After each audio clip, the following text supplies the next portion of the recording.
ಇಲ್ಲ sir, but I have to say ಅಂದ್ರೆ ನಮ್ಮ ಪರ್ಸ್ಪೆಕ್ಟಿವ್ ಇಂದ ಅದಷ್ಟು ನಮ್ಗೆ ಆತರ ಒಂದು ಲೊಕೇಶನ್ ಎಕ್ಸ್ಪ್ಲೋರ್ ಮಾಡೋ ಅವಕಾಶ ಸಿಕ್ಕಿರಲ್ಲ. ಸೊ ನಮ್ಗೆ it's a very beautiful thing. And also ಅಂದ್ರೆ ಇಡೀ ಟೀಮ್ ರಿಷಬ್ ಸರ್ ಇಂದ ಹಿಡಿದು ನಮ್ ಪ್ರೊಡಕ್ಷನ್ ಅವರು, ಕೇಟರಿಂಗ್ ನವರು, ಲೈಟ್ ಆಫೀಸರ್ಸ್, ಜಿಮ್ಮಿ ಎಲ್ಲ ಎತ್ಕೊಂಡು ಅವ್ರು ಟ್ರೆಕ್ ಮಾಡ್ತಿದಾರಲ್ಲ 1 hour ಕೆಳಗಡೆ ಕಾಡಲ್ಲಿ. ಅದೇ ಹೊತ್ಕೊಂಡ್ ಬರ್ಬೇಕು. ನಮ್ಗೆ ಅಟ್ಲೀಸ್ಟ್ ಅಸಿಸ್ಟೆಂಟ್ಸ್ ಇರ್ತಾರೆ, ಅಂದ್ರೆ ಹೆಲ್ಪ್ ಮಾಡೋರು ಇರ್ತಾರೆ. ಸೊ ಅಂದ್ರೆ ಆ ಟೀಮ್ ಸ್ಪಿರಿಟ್ ಅಂತೂ ಅದ್ರ ಬಗ್ಗೆ ಹೇಳಲೇಬೇಕು. ಯಾವಾಗಲೂ ಕಡಿಮೆ ಆಗಬಾರ್ದಲ್ಲ. ಅದು ನಿಮ್ಗೆ 4 ದಿವಸ ಎಲ್ರಿಗೂ ಇರುತ್ತೆ, 5ನೇ ದಿವಸ ಸ್ಟಾರ್ಟ್ ಆಗುತ್ತೆ.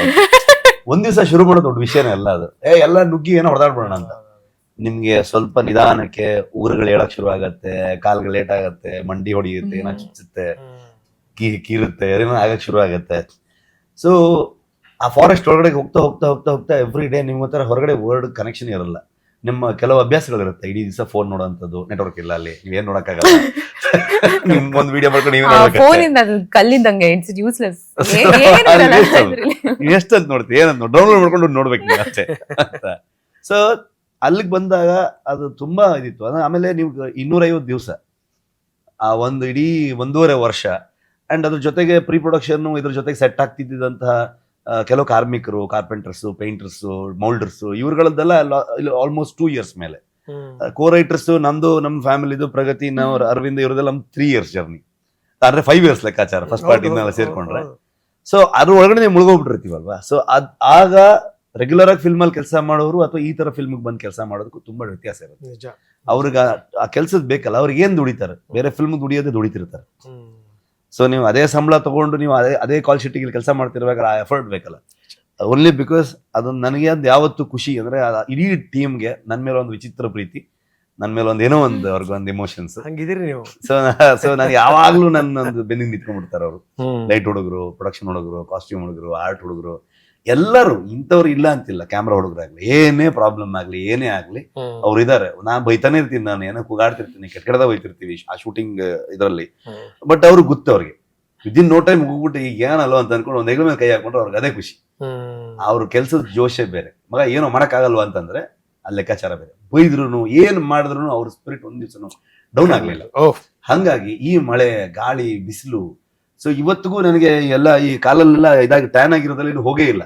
ಆ ಪಾರ್ಟಿ ಬಿಸಿಲು, ಎಕ್ಸ್ಟ್ರೀಮ್ ಮಳೆ, ಎಕ್ಸ್ಟ್ರೀಮ್ ಚಳಿ, ಕಂಟಿನ್ಯೂಸ್ ನೈಟ್ ಶೂಟ್ಸ್. ಒಂದ್ 25 ದಿನ ನೈಟ್ ಶೂಟ್, ಒಂದ್ ಕಂಟಿನ್ಯೂಸ್ ಸ್ಟ್ರೆಚ್ ಮಾಡಿದ್ವಿ ಒಂದ್ ಸೀಕ್ವೆನ್ಸ್ಗೆ. ಅದ್ ಹೆಂಗಿತ್ತಂತಂದ್ರೆ ಬೆಳಿಗ್ಗೆ ಈವ್ನಿಂಗ್ ಬರ್ಬೇಕಾದ್ರೆ ಅದು ಎಲ್ಲಿಂದನೋ ಒಂದು ಶಕ್ತಿ, ಒಂದು ಎನರ್ಜಿ ಬರುತ್ತೆ. ಬರ್ತೀವಿ ನಾವು ಸಂಜೆ ಆಗ್ತಿದ್ದಂಗೆ ಅಲ್ಲಿ ಸ್ಪಾಟ್ಗೆ ಬರ್ಬೇಕಾದ್ರೆ. ಬಂದು ಇಡೀ ಶೂಟಿಂಗ್ ಸ್ಟಾರ್ಟ್ ಮಾಡಿ roll camera, rolling, action, last pack up ಹೇಳಿದ್ರೆ ಅಷ್ಟೊತ್ತಿಗೆ ಕೊಲ್ಯಾಪ್ಸ್ ಆಗ್ತೀವಲ್ಲ. ಇದು ಎವ್ರಿ ಡೇ ಆಗುತ್ತೆ. ನನ್ನ ಮೇಕಪ್ ಟೀಮ್ ಅವರಿದ್ರು, ಒಂದಷ್ಟು ಜನ ಕರ್ನಾಟಕದ ಟೀಮ್ ಅವರು, ಒಂದಷ್ಟು ಜನ ಕೇರಳದ ಟೀಮ್ ಅವರಿದ್ರು. ಸೊ ಅವರೊಂದ್ 3-4 ಜನ ದಿನ ನನ್ನನ್ನ ಈ ಹುಟ್ಟಿರೋ ಮಗುಗೆ ಅವರು ಎಣ್ಣೆ ಹಚ್ಚಿ ಸ್ನಾನ ಮಾಡಿಸ್ತಾರಲ್ಲ, ಎವ್ರಿ ಡೇ ನಾನು ಮಾಡಿದಾರೆ. ಹಾಗೆ ಇಲ್ಲಾಂದ್ರೆ ನಾನು ಯಾವತ್ತೂ ಹುಷಾರ್ ತಪ್ಪಿ ಕೊಲ್ಯಾಪ್ಸ್ ಆಗಿ ಹೋಗ್ಬಿಡ್ತಿದ್ದೆ ನಾನು ಮೋಸ್ಟ್ಲಿ. ಅಷ್ಟು ಸುಸ್ತಾಗ್ಬಿಡ್ತಿದ್ರಿ. ಅಂದ್ರೆ ಅಷ್ಟು ಹೆವಿ ಹಿಂಡ್ಬಿಡ್ತಾ ಇತ್ತು ಜೀವನ. ಸೊ ಅಷ್ಟು ಪ್ರತಿದಿನ ಬೆಳಿಗ್ಗೆ ನನ್ಗೆ ಇಡೀ ಆ ಧೂಳು, ಮಣ್ಣು, ಅಲ್ಲಿರೋ ಡಸ್ಟು ಎಲ್ಲಾನು ಸೇರ್ಕೊಂಡು ಪ್ರತಿದಿನ ಎಣ್ಣೆ ಹಚ್ಚೋರು. ತಲೆಗೆಲ್ಲ ಎಣ್ಣೆ ಹಚ್ಚಿ, ಕಾಲವ್ರಿಗೆಲ್ಲ ಫುಲ್ ಮಸಾಜ್ ಮಾಡ್ದಂಗ್ ಮಾಡಿ ಕೂರ್ಸ್ಕೊಂಡು, ಅದು ಯಾವ್ದೋ ಕಾಡ್ ಮಧ್ಯದಲ್ಲಿ ಓಕೆ ಎಲ್ಲ ಹೋಗಿರ್ತೇವೆ. ಫಿಸಿಕಲ್ ಸ್ಟ್ರೆಸ್ ಮತ್ತೆ mental thing of making the film. ಮತ್ತೆ ನಿಮ್ ವರ್ಕ್ಔಟ್ಸ್ ಇತ್ತಲ್ಲ ಸರ್, ಸೆಟ್ ಎಲ್ಲ ಮಾಡ್ತಾ ಇದ್ರಿ. ಸೆಟ್ ಅಲ್ಲಿ ಫುಲ್ ಎಕ್ವಿಪ್ಮೆಂಟ್ ಎಲ್ಲ ಎತ್ಕೊಂಡ್ ಬಂದು ಮಧ್ಯದಲ್ಲಿ ಇಲ್ಲ ಅಂದ್ರೆ ವರ್ಕೌಟ್ ಅಲ್ಲ, ಆಕ್ಚುಲಿ ನಿಮ್ ಡಯಟ್ ನೀಟ್ ಆಗಿರ್ಬೇಕು, ಸ್ಲೀಪ್ ಆಗಿರ್ಬೇಕು. ನಾವೆಲ್ಲ ಲಂಚ್ ಅಲ್ಲಿ ಊಟ ಮಾಡ್ತಾ ಇದೀವಿ ಸರ್, ಅಲ್ಲಿ ಬೈಸಪ್ ಕರ್ಲ್ಸ್ ಮಾಡ್ತಾ ಇದಾರೆ. ನಾನು ಕೇಳಿದೆ ಮೇಡಮ್, ಏನಂದ್ರೆ ಈ ಬೆಳಗಿನ ತನಕ ಇವ್ರು ಕೆಲಸ ಮಾಡಿ ನೋಡೋರಿ ಹೆಂಗ್ ಗೊತ್ತಾ, ಮತ್ತೇನೋ ಎಕ್ಸರ್ಸೈಸ್ ಮಾಡಿ ಮತ್ತೆ ರೆಡಿ ಆಗಿ ಹಿಂಗದು. ಅಂದ್ರೆ ನಿಮ್ಗೆ ನೀವು ಎಷ್ಟು ದೇಹವನ್ನ ದಂಡಿಸ್ತೀರಾ ಅಷ್ಟು ಆಕ್ಟಿವ್ ಆಗಿರ್ತೀರಾ. ನೀವು ಅನ್ಕೊಳ್ತೀರಾ ನೀವು ನಾನು ಕೆಲಸ ಮಾಡಿ ಸುಸ್ತಾಗಿದೆ ಅಂತ, ಬಂದು ಒಂದು 100 ಡಿಪ್ಸ್ ಹೊಡಿದ್ರೆ, ಒಂದು 10 ಡಿಪ್ಸ್ ಹೊಡಿದ್ರೆ ರೀಚಾರ್ಜ್ ಆಗ್ಬಿಡುತ್ತೆ ನಿಮ್ಗೆ. ಎಕ್ಸರ್ಸೈಸ್ ಅನ್ನೋದು ಮನುಷ್ಯನಿಗೆ ಅದೇ ಅಲ್ವಾ, ನಿಮ್ಗೆ ರಿಸೈಕಲ್ ಆಗ್ತಾನೆ ಇರುತ್ತೆ. ಮನುಷ್ಯನ ಇದದು ನೇಚರ್ ಅಲ್ಲಿ ಇರೋಂಥದ್ದು. ನೀವ್ ಎಷ್ಟು ದೇಹ ದಂಡಿಸ್ತೀರಾ ಅಷ್ಟು ಆಕ್ಟಿವ್ ಆಗಿರ್ತೀರಾ, ಅಷ್ಟು ಹೆಲ್ದಿ ಆಗಿರ್ತೀರಾ. ಎಂತ ಅದ್ಭುತ ನೋಡಿ. ಮೊನ್ನೆ ಯಾವ್ದೋ ಒಂದು ಓದ್ತಾ ಇದ್ದೆ ರಿಷಬ್, ಜಪಾನ್ ಅಲ್ಲಿ ಮೀನುಗಳ ಸಂಖ್ಯೆ ಕಡಿಮೆ ಆದಾಗ ಅವರು ಸಮುದ್ರದ ನಡುವೆ ಹೋಗಿ ಆಳಕ್ಕೆ ಹೋಗಿ ಮೀನು ಹಿಡಿತಾ ಇದ್ರು. ಫ್ರೆಶ್ನೆಸ್ ಮೇಂಟೈನ್ ಮಾಡ್ಕೊಳಕ್ ಆಗ್ತಿರ್ಲಿಲ್ಲಂತೆ. ಗೊತ್ತಾಗ್ಬಿಡತ್ತೆ ಜನಗಳಿಗೆ ಆ ಟೇಸ್ಟ್ ನೋಡಿದ ತಕ್ಷಣ. ಕೊನೆಗೆ ಅವರು ಏನೇನೋ ಟ್ರೈ ಮಾಡ್ತಾರೆ, ಮಂಜುಗಡ್ಡೆಗಳನ್ನ ಇಡ್ತಾರೆ, ಐಸ್ ಕ್ಯೂಬ್ಸ್. ಅದಾದ್ಮೇಲೆ ಏನಂದ್ರೆ ಕೊನೆಗೆ ಯೋಚನೆ ಮಾಡ್ತಾರೆ ಒಂದು ಟ್ಯಾಂಕ್ನೇ ಇಟ್ಬಿಡ್ಬೇಕು ಅಂತ. ಟ್ಯಾಂಕ್ನೇ ಇಟ್ಟು ಟ್ಯಾಂಕ್ ಅಲ್ಲ ತರದು ಅದನ್ನ, ಈ ತರದ್ದು ಅಂದ್ರೆ ಜೀವಂತವಾಗಿರ್ಲಿ ಅಂತ. ಹಾ. ಅದು ಗೊತ್ತಾಗ್ಬಿಡುತ್ತೆ ಜನಗಳಿಗೆ, ಇಲ್ಲ ಇವ್ರು ಏನೋ ಮಾಡ್ತಾ ಇದಾರೆ, ತುಂಬಾ ಯಾಕೋ ಮೀನುಗಳದ್ದು ಸ್ವಾಸ್ಥ್ಯ ಸರಿ ಇಲ್ಲ. ಕೊನೆಗೆ ಅವ್ರೊಂದು ನಿರ್ಧಾರ ಮಾಡಿದ್ರಂತೆ, ಏನು ಅಂತಂದ್ರೆ ಆ ಟ್ಯಾಂಕ್ ಗಳಲ್ಲಿ ಸಣ್ಣ ಸಣ್ಣ ಶಾರ್ಕ್ ಗಳನ್ನ ಬಿಡಕ್ ಶುರು ಮಾಡಿದ್ರಂತೆ. ಅವು ಇದು ಯಾವಾಗಲೂ ಓಡಿಸೋದಂತೆ. ನಿರಂತರವಾದಂತೆ ಆಕ್ಟಿವಿಟಿ, ಹಾ. ಅವುಗಳನ್ನು ಹೆಲ್ದಿ ಆಗಿಡ್ತಾ ಇತ್ತು, ಟೇಸ್ಟ್ ಜಾಸ್ತಿ ಮಾಡ್ತಾ ಇತ್ತು ಅಂತ. ಎಷ್ಟು ಜೀವನಕ್ಕೆ ಅನ್ವಯ ಆಗುತ್ತೆ ನೋಡಿ. ಖಂಡಿತ ಖಂಡಿತ ನಿಮ್ಗೆ ಅದೊಂದು ಇದೆ ಅದು.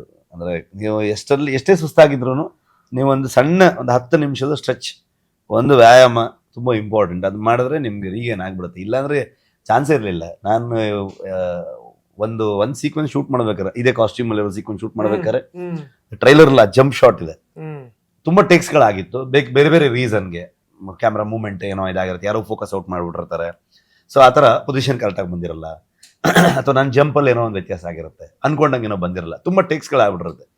So basically it's a rope shot, timing ಅಲ್ಲಿ ಆಗ್ಬೇಕೆಲ್ಲ, ಸ್ಮೋಕ್ ಕರೆಕ್ಟ್ ಆಗಿರ್ಬೇಕು ಅಷ್ಟೊತ್ತಿಗೆ. ನಾನು ಜಂಪ್ ಮಾಡೋ ಟೈಮ್ ಚೂರು ಗಾಳಿ ಇಷ್ಟ ಹೊಡಿತಂದ್ರೆ ನಮ್ಗೆ ಹೋಗ್ಬಿಡುತ್ತೆ ಅಲ್ಲಿಗೆ. ಸೊ ಆ ಸ್ಮೋಕ್ ಇಂದ ರಿವೀಲ್ ಆಗ್ಬೇಕು ಅನ್ನೋದೊಂದು ಕಾನ್ಸೆಪ್ಟ್.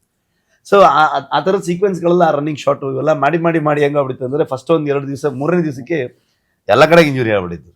ಟೈಸು, ಕಾಲು, ನೀ ಎಲ್ಲ ಇದಾಗಿತ್ತು. 9 ದಿವಸನೇನೋ ಕಂಟಿನ್ಯೂಸ್ ಪೇನ್ ಕಿಲ್ಲರ್ಲೇ ಇದ್ದೆ ನಾನು.